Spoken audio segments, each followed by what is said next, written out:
guys, as it wasn't obvious enough based on the title, I went to watch Yugioh, The Dark Side of Dimensions. I pre-ordered the tickets online and I went to Cinemark to go watch it. Honestly, when we first went in there, we weren't sure if we were gonna get a card, so we were just like, were we gonna get a card? Because they didn't hand it to us in the immediate. They handed it up when we actually went into the actual theater, which was kind of weird. But now I have OBELISK the Tormentor, which I will open up later. Essentially, this movie happens after the original Yu-Gi-Oh series, in which Yugi is kind of just like not so sure how to feel because Yami, or Atom as they call it in the English dub, isn't sure how to feel because he's just like, oh, me and Yami were like partners all along, and blah blah blah blah. And this also brings back to a little bit of Bakura's backstory, and essentially it's kind of like, I wouldn't want to say really a revenge story, but, well, spoilers ahead, but in a way it kind of is, because essentially this guy, Aigami, or Diva, wants to take revenge because his master was killed by the Millennium Puzzle that possessed possessed Bakura's father, then she possessed Bakura, and it ended up killing their master. And now Aigami, because I believe it's because of they have a power that essentially disappears if the pharaoh is ever resurrected. It disappears, so he wants to make sure that Yugi is dead so that the pharaoh can't not be resurrected, and they have this kind of power called Plana in which they can teleport places, and it's just like a really weird thing. But the movie itself, I actually really liked. Spoilers ahead, warning you, even more spoilers, because I'm going to talk a little bit about the actual storyline and stuff like that. The story itself I actually really liked, but I wasn't sure if that was because it kind of like went into my nostalgia, or like just because I missed the characters. I'm just like really happy that I get to see these characters again. Because one thing I definitely noticed, and I actually really loved the people I sat around with, because we were kind of just like making low-key commentary or like low-key really bad jokes, and I know that can be annoying sometimes, but when you're sitting around, it was kind of like sitting with friends, you're just like making stupid comments, or just like, there was definitely a lot of ooh, or like, just definitely a lot of, every time there was like a really crazy Yu-Gi-Oh monster that ended up summoning, we were just like, ooh. And there was also a lot of bad jokes, or like really savage lines from Kaiba.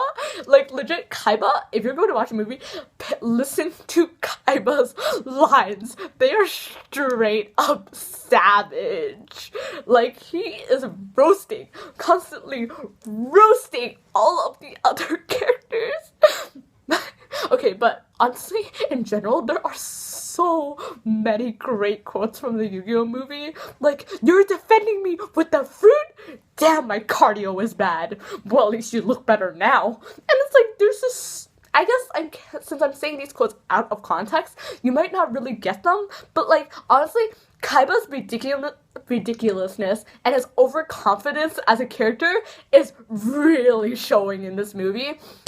To like absurd senses. He's just like, yeah, I'm the great Kaiba. Like, what do you even think? Like, how dare you even talk to me, you peasant? It's kind of like that, but in a Kaiba style way. Like the quote, screw the rules, I have green hair meme.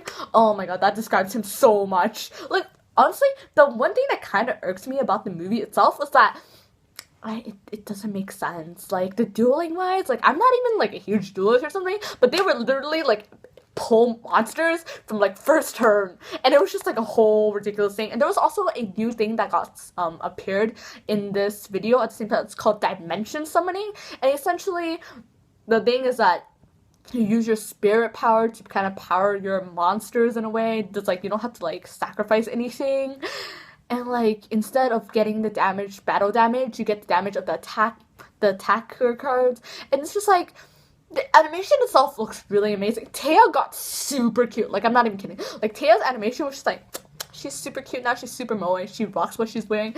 Duke, on the other hand, kind of got a downgrade. Not too into Duke in this sense. But if anything, I would actually say that I honestly really liked the movie despite their kind of plot holes that are in there. And like, that ending, what was that ending? Like, honestly, the whole premise of the story is that Kaiba's technology and like brain is amazing, and like he does crazy shit to try to get to the pharaoh. Oh, that's also a part of the story. He's just really into the pharaoh, and he's like, I want to do all the pharaoh, and to the point where he somehow creates a time traveling machine to go back. Oh, I'm spoiling the movie. Okay, but if you heard that, Kaiba created a time traveling machine to go back to Egypt in order to do the pharaoh, and it's like it ended on that, and that was terrible. But I kind of actually warned you. Wow, I just got a really weird message. I'm sorry about that. I ignored that part, but that was really unprofessional. I'm sorry. I love you guys, but I honestly thought, because it kind of filled in my inner nostalgia, I really liked the movie. But that ending was absolutely ridiculous, and they need to do another movie to show us what happens. I mean, obviously, Yami, the pharaoh, is going to defeat him. Wait, no, that connects with something. Actually, I'm not sure, because I don't trust in my own Yu-Gi-Oh skills, because it's just like,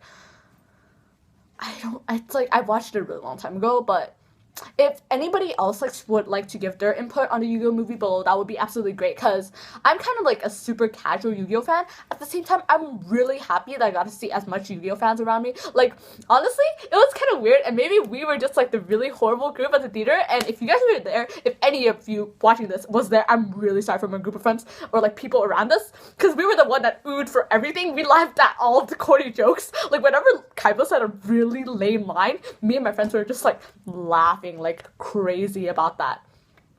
We